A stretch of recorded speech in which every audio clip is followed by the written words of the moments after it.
All nursing officers welfare association Haryana की राज्य कार्यकारिणी बैठक संपन्न हुई।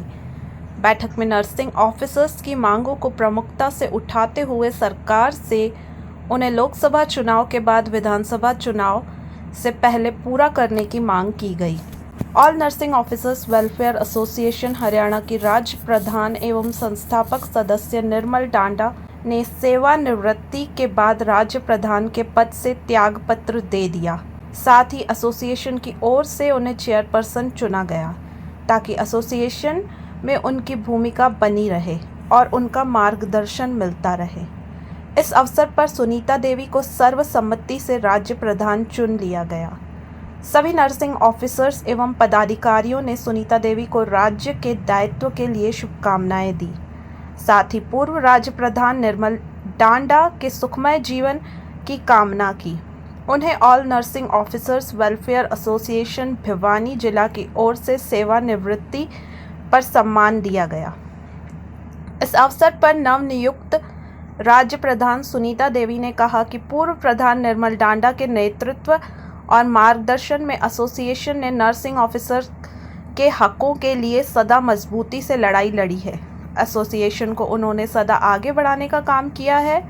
वे नर्सिंग ऑफिसर्स की मांगों को भी सरकार तक पहुंचाती रही हैं। उन्होंने कहा कि अपने पद पर रहते हुए वे नर्सिंग ऑफिसर के मुद्दों पर सरकार से मिलकर मांगों को पूरा करवाया जाएगा। नर्सिंग ऑफिसर की आज 3 प्रमुख मांगें नर्सिंग अलाउंस, नर्सिंग कैडर को ग्रुप बी में शामिल और ओल्ड पेंशन स्कीम लागू करवाने की है।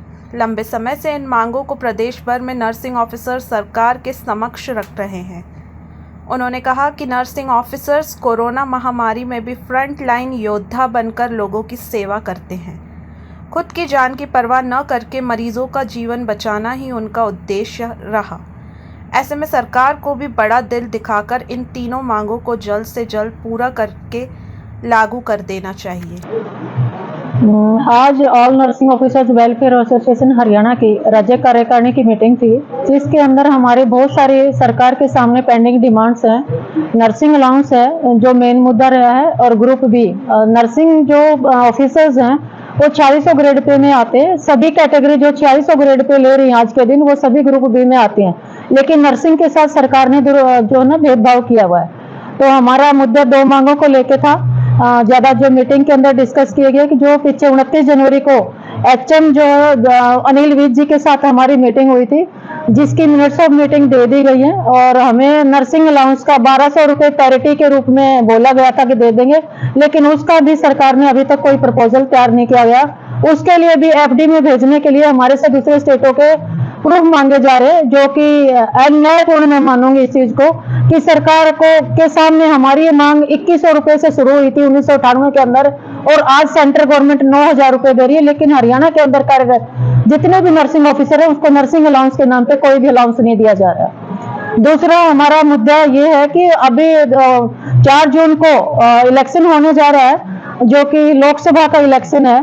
तो हमारे यूनियन के जितने भी सदस्य हैं, हमने ये मुद्दा उठाया कि जो पीछे जितने भी चुनाव हुए हैं, हाँ 25 मई को होने वाले इलेक्शन के लिए पूरी जो राज्य कार्यकारिणी आज यहाँ थी, इन्होंने पूरा विश्वास दिलाया एक दूसरे को, सभी के परिवार वो रिश्तेदार वो अपने अड़ोस पड़ोस में सभी को वोट डालने के लिए प्रेरित करेंगे, ताकि वोट का प्रतिशत बढ़े और सभी अपने मत का जो है ना प्रयोग करे और अपनी पसंद की सरकार चुने, ताकि आने वाले समय में जनता अपना हक से कहे कि हमने इसको चुना है, कि गलत तो नहीं चुन दिया है। तो इसलिए राज्य के अंदर सरकार का एक मजबूत स्थिति में होना भी जरूरी है, और अच्छी सरकार है, अच्छी सरकार ही अच्छे कार्य करेगी। तो इसलिए सोच समझ कर सभी हमने ये एक निर्णय लिया है कि सभी से वोट डलवाने की पूरी भरसक प्रयास करेंगे।